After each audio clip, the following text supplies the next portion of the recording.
This is John T for the Boxing Voice. I'm down the Edge Gym in Romford, and I'm joined this afternoon by newly turned pro Arnold Obodai. How are you, Arnold? I'm well, thank you, man. How are you? Yeah, I'm really good, thank you. How's your day been? Just going to come down and do some sparring now? Day's alright. No sparring, just boxing today, taking over. So I've had S&C today already, and then a little bit of a break, and now we're ready for some boxing, man. Yeah, for sure. So I'm loving the enthusiasm. Come on, training.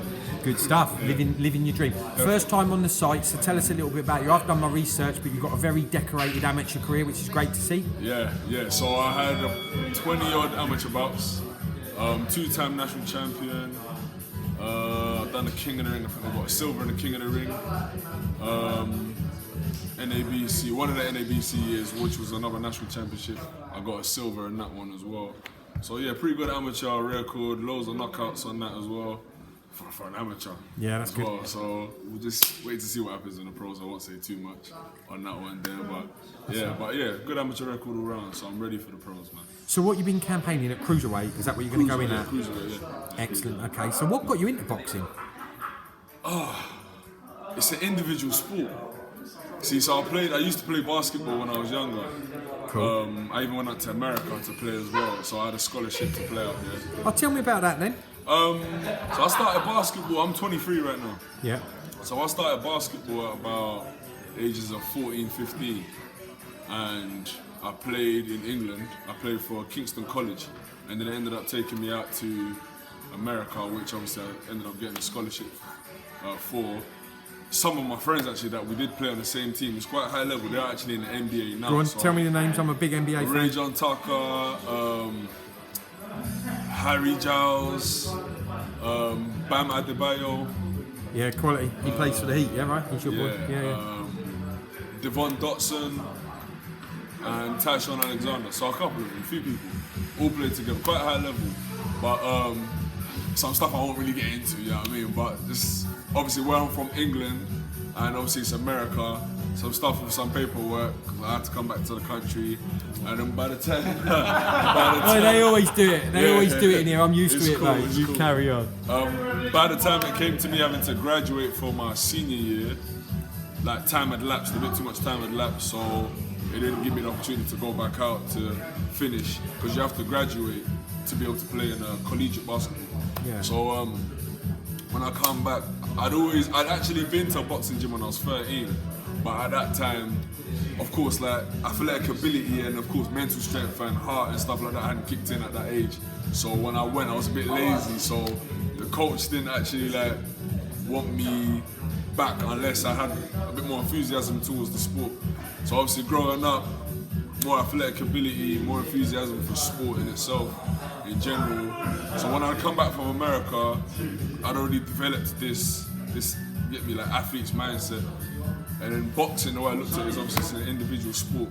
So I ain't gonna rely on no teammates for, you understand what I mean? Like in terms of winning the sport, losing the sport or something, I haven't got to worry about like nobody but myself. Everything's on me, so, and I like the attention as well. So I like all eyes on me. Pressure, I feel like I rise to the occasion when I have pressure on me. So yeah, boxing, literally. So I started boxing, I came back to boxing, and then we're at where we're at now. So, and then yeah, you guys are due to see more as well. So. Excellent. I'm looking forward to it. You mentioned in the amateurs, you would say it, but you carried a bit of power. There's some knockout there. Is that what you're a come forward fighter? You like a tear up? I don't want to say too much again. I got a few stars in my arsenal. Let's say I'm fast. I do carry power. So you'll see the rest when I start fighting. Yeah, I don't want to say too much, but you'll see. Yeah, You'll see when it happens, yeah. Well, the fans will look forward to that, and I know that you're not saying too much now because we haven't had an announcement, but the good news is you're turning over pro and waiting for an announcement of who that will be, so we'll look forward to hear that and hopefully see you out in a fight soon. Have you managed to, being a Londoner, have you managed to spar? There's a few cruiserweights flying around in London. You've obviously got Lawrence Okolie. Firstly, have you ever sparred Lawrence? Lawrence is one of my good friends, actually. Is he? So I've done quite a few rounds with Lawrence. And how did you get on there? Yeah, well, like, again, it's boxing, innit? We don't do too much talking in terms of the sparring. Yeah. What I will do is, when I eventually box, you can. I let the fans and that judge how great or whatever they think I am, and then whatever comparison you want to make, or you know what I mean. But yeah, yeah, it was good sparring. Very, very good sparring. And what did you think of his performance when he won his world title? Man, impressive. I'm proud. I'm so proud. Do you know what I'll say? I would say Lawrence has had this already. Like, a lot of people had criticism on his boxing style, and you know what I mean, just like athleticism and stuff like that. Like they critiqued his style loads. So, but what I know in the gym is that he's always had these things. So he's always been fast. He's always been good with his feet. What I do think is that people get scared of Lawrence because of how much power he carries. So when he lands, a lot of people tend to like to come in. So it didn't give him the chance to really display his how good he really is. But I would say Shane McGuigan's also helping, you know what I mean, like his style. But overall, yeah, I definitely say that he's always been that great or that good, but he just hasn't had the chance to showcase it as well as he could do. But of course he did on the night and finished in emphatic fashion. Yeah, I thought, to be honest, I thought he was fantastic. And I tell you, I interviewed him the week of the fight when he was in the bubble in his hotel room. And one thing I noticed with him, he's just so calm. You know, you're going into a world title fight and he's just like another day at the office.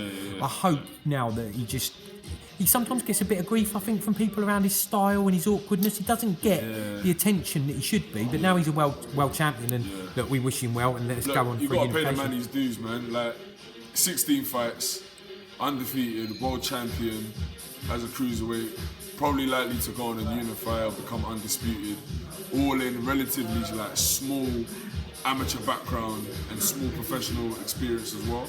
Like, you got to give the guy credit where it's due. Boxing is a tough sport in all, so yeah, man, you got to take your hat off to the guy, man. Yeah, and like you said, 16 fights and won a world title, matched only by Anthony Joshua. So you know you're in good company there. What did you think of his watch that he got, his Rolex off Eddie? Well, he deserved it, innit? A deal's a deal. Eddie obviously said, if you win a world title, you will get this watch. So hats off to Eddie as well for keeping his deal. But a deal's a deal. He earned it. He earned it. He fought everyone that was put in front of him.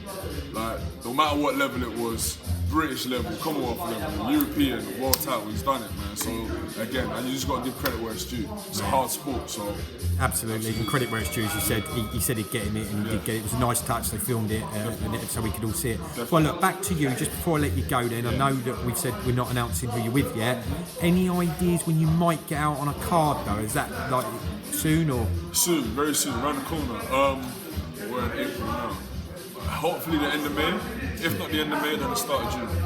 Excellent stuff, man. Well, look, great to have you on the site. I come down quite often down here. Things are back to normal a little bit more now, so I can annoy everyone. And we'll catch you around fight week, maybe when, well, hopefully there won't be a bubble, but we'll catch you for an interview the week of fight. Yeah, thank you so much. Appreciate it. Cheers, Arnold. All the best, mate. If you enjoyed the video, feel free to hit the like, subscribe, and share. As always, if you want to support us to the next level, head over to the patreon.com/ThaBoxingVoice. We have tons of exclusive from Border Wars, from title, betting shows, the list goes on and on and on. But in addition to that, if you guys have questions for fighters, trainers, and promoters, this is where you can submit them. We will run out, get these questions answered, and put it back on the show just for you guys. Appreciate it. Peace.